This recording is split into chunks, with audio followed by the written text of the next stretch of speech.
नमस्ते दोस्तों, मैं हूँ छाया और छाया रसोई में आपका बहुत बहुत स्वागत है।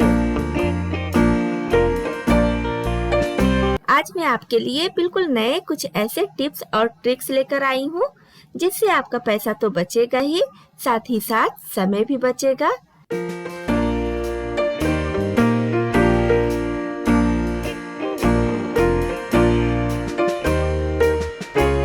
सबसे पहला टिप हमारा है चावल, गेहूं या फिर कई तरह के दालों को लेकर। जैसे चावल हो गया या कई तरह की दालें हो गई, थोड़ी ज़्यादा मात्रा में मंगा लेते हैं तो इसको जब स्टोर करके रखते हैं, खासकर बरसात के दिनों में जब स्टोर करके रखते हैं तो इसमें कीड़े पड़ जाते हैं। तो कीड़ों से बचाने के लिए क्या करें, जैसे ये साबुन हो गया, कोई भी साबुन आप ले लीजिए स्किन पे लगाने वाला, बॉडी सोप, और चावल में या फिर दालों में इस तरह से ऐसे रख दीजिए। महंगे सस्ते की बात नहीं है, आप कोई भी सोप ले लीजिए और इस तरह से इसमें रख दीजिए। और इसका एक तरफ का रैपर खोल दीजिएगा, साबुन की महक बाहर आती रहे, बस इस तरह से रख दीजिए। रैपर इसका एक साइड से खुला रहे और ये चावल के एकदम ऊपर रहे। तो जब भी आपको चावल निकालना हो तो पहले साबुन को निकाल लीजिए और फिर इसमें से चावल जितना आपको यूज करना हो निकाल लीजिए और फिर से ऐसे इसको प्रेस करके ऐसे रख दीजिए। तो मैंने इसको चावल में रखा है, आप किसी भी तरह के दाल में भी रख सकते हैं।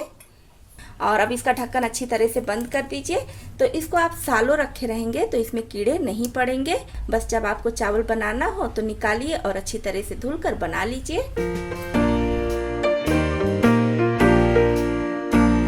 तो नेक्स्ट टिप हमारा है ये लहसुन को लेकर। तो लहसुन जब भी हम मार्केट से लाते हैं और कुछ दिन के लिए रख देते हैं तो ये खराब होने लगता है। तो ये देखिए कुछ दिन में इस तरह से सूखने लगता है। ये लहसुन खराब हो चुका है, ये देखिए। तो इसको खराब होने से बचाने के लिए क्या करना है, इस तरह के स्वीट कंटेनर हम सभी के घरों में आते हैं। तो ये सारे लहसुन इसमें रख लीजिए।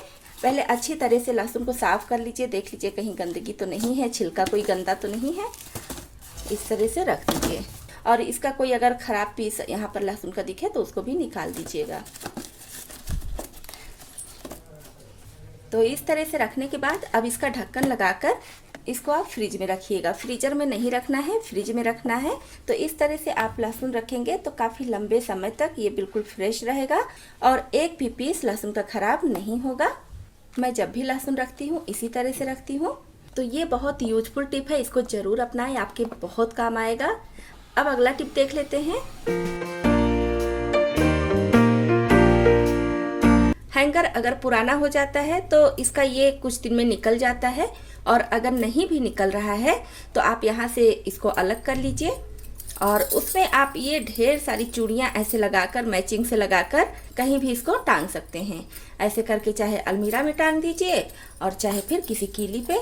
तो ये हैंगर काफ़ी पतला है इसलिए मैंने 2 लगाया है, और अगर आपका हैंगर मोटा है तो एक पीस में भी ढेर सारी चूड़ियाँ इस तरह से एक साथ टांग सकते हैं। तो ये टिप तो ऐसे काफ़ी पुराना है, लेकिन फिर भी जिसको नहीं पता है उसके लिए नया ही है। तो अब मैं हैंगर से ही संबंधित एक और टिप आपको दे रही हूँ जो सभी के लिए बिल्कुल नया है, जिसको मैं अपने घर में बहुत दिनों से यूज कर रही हूँ। जैसे आप इस तरह का कोई पुराना हैंगर ले लीजिए, और अगर ये खुला है तब तो अच्छी बात है, नहीं खुला है तो यहाँ से आप ऐसे ये मुड़ा रहता है, यहाँ से खोल लीजिए। और अब पुरानी चूड़ियाँ जिसको आप यूज में नहीं लाते हैं, जिसका कलर उतर गया है, कांच की चूड़ियाँ ले लीजिए, और चाहे तो इस तरह के लाख की चूड़ी, जो भी चूड़ी लगे आपको कि यूजफुल नहीं है उसको ले लीजिए और इसमें ऐसे डाल दीजिए इस तरह से। अब क्या करेंगे, अब हमारे पास ढेर सारे किचन टॉवेल होते हैं, छोटे छोटे बड़े बड़े हर साइज के होते हैं। तो अगर अलग अलग रखें इसको या फिर तह करके रखें तो काफ़ी ज़्यादा लगता है कि एक ही साथ कितना सारा टॉवेल हो गया है, और उसको सेट करने में भी काफ़ी समय लगता है और निकालने में, खोजने में भी दिक्कत होती है। तो इस तरह से आप ये लीजिए और एक चूड़ी ऐसे लीजिए और किचन टॉवेल को ऐसे फोल्ड करके इसमें ऐसे लटका दीजिए इस तरह से। इस तरह से सारा किचन टॉवेल एक जगह इकट्ठा रहता है और हमको खोजने की भी ज़रूरत नहीं पड़ती है कि ये वाला टॉवेल कहाँ रखा है या कितने किचन टॉवेल गंदे हैं, कितना साफ है। इस तरह से सब चूड़ी में ऐसे लगा दीजिए। आप चाहे तो बच्चों के छोटे छोटे कपड़े हैं तो उसको भी लगा सकते हैं, या हस्बैंड का सॉक्स हैंकी वो भी इधर उधर रखा रहता है तो जल्दी मिलता नहीं है समय पे। तो इस तरह से लगा देंगे तो घर में बच्चे भी आसानी से निकाल लेंगे, हस्बैंड को भी जिस चीज़ की ज़रूरत है हैंकी या सॉक्स की उसको निकाल सकते हैं। तो छोटे छोटे ढेर सारे कपड़े आप इसमें ऐसे लगा सकते हैं। अब आपको जिस टॉवल की ज़रूरत हो इसमें से निकाल कर यूज कर लीजिए। तो इस तरह से देखिए कितने ढेर सारे किचन टॉवल एक साथ हो गए हैं। अब इसको आप किचन में या फिर किसी भी कीली पे, अलमीरा में कहीं भी हैंग कर दीजिए तो आपके लिए भी काफ़ी अच्छा हो जाएगा। तो इस तरह से आप इसको कहीं भी टांग देंगे, देखने में भी अच्छा लगता है और समय की बचत भी हो जाती है और आपका किचन या फिर घर भी व्यवस्थित रहेगा।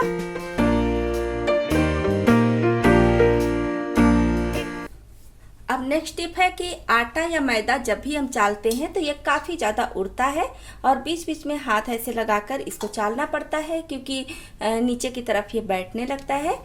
तो इसके लिए क्या करेंगे, कुछ सिक्के लेंगे और सिक्के को पहले अच्छी तरह से धुल लीजिएगा क्योंकि ये बहुत सारे हाथों में जाता है और काफ़ी गंदा भी होता है। तो खूब अच्छी तरह से इसको धुल लीजिए और आटे में या फिर मैदे में ऐसे डाल दीजिए और अब आप इसको चालेंगे तो एक हाथ से फटाफट ये देखिए आटा या मैदा चल जाएगा, जरा सा भी दिक्कत नहीं होगा इसमें। फिर आप कितना भी आटा मैदा सब डालते रहिए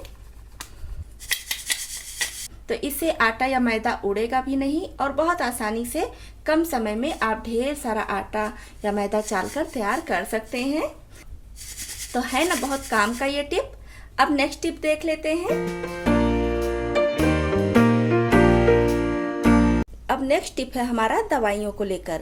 तो आजकल हर किसी के घर में दवाइयाँ होती ही हैं और कभी कभी दवाइयाँ एक्सपायर हो जाती हैं ज़्यादा मात्रा में आ जाने की वजह से, या फिर खाना बंद हो जाता है या फिर किसी भी कारण से दवाइयाँ एक्सपायर हो जाती हैं तो उसको हम फेंक देते हैं। तो ये भी दवा एक्सपायर हो चुकी है तो इसको हमें फेंकना नहीं है। तो एक्सपायर दवा इस तरह से निकाल लीजिए, एक टेबलेट या फिर 2 टेबलेट जैसा भी हो इस तरह से निकाल लीजिए। तो मैं यहाँ पर 2 टेबलेट ले रही हूँ और अब क्या करना है, मग्गे में पानी लेना है। मग्गे में या फिर जिस भी बर्तन में आप पानी लेना चाहें ले लीजिए। ये दवाइयाँ जल्दी से घुल जाती हैं तो मैं इसमें डाल दे रही हूँ। और अगर आपकी दवाइयाँ जल्दी घुलने वाली नहीं हैं तो फिर आप इसको हल्का सा कूट कर फिर इसमें डालिए जिससे ये आसानी से घुल जाए। इसको 5 मिनट के लिए इसी तरह से रहने दे रही हूँ ताकि अच्छी तरह से घुल जाए। तो 5 मिनट बाद देखिए दवाई अच्छी तरह से घुल चुकी है। ये वाला टेबलेट भी घुल चुका है लेकिन ये मिक्स नहीं हुआ है। बस इस तरह से इसमें हम इसको मिक्स कर देंगे। तो दोनों टेबलेट अच्छी तरह से घुल चुका है। अब क्या करेंगे, जिससे हम गैस या फिर किचन का स्लैब साफ करते हैं वो कपड़ा ले लेंगे और इसमें अच्छी तरह से भिगा लेंगे और अब इसका सारा पानी निचोड़ देंगे। ऐसे हल्के हाथ से प्रेस करते हुए पानी निचोड़ देंगे।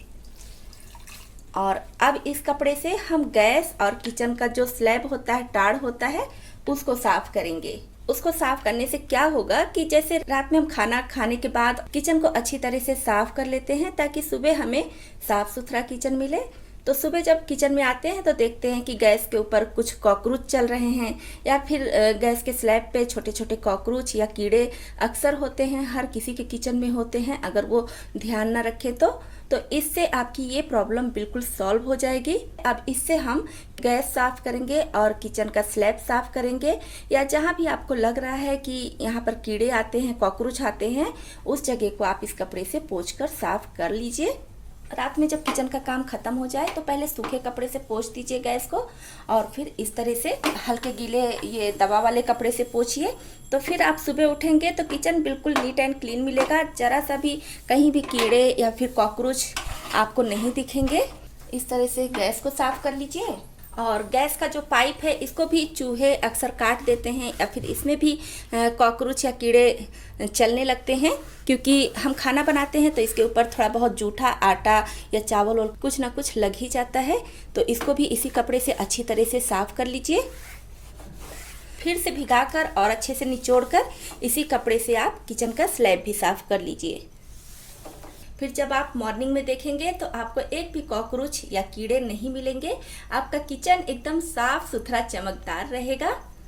तो दोस्तों आपको इसमें से कौन सा टिप ज़्यादा पसंद आया कमेंट करके ज़रूर बताइएगा।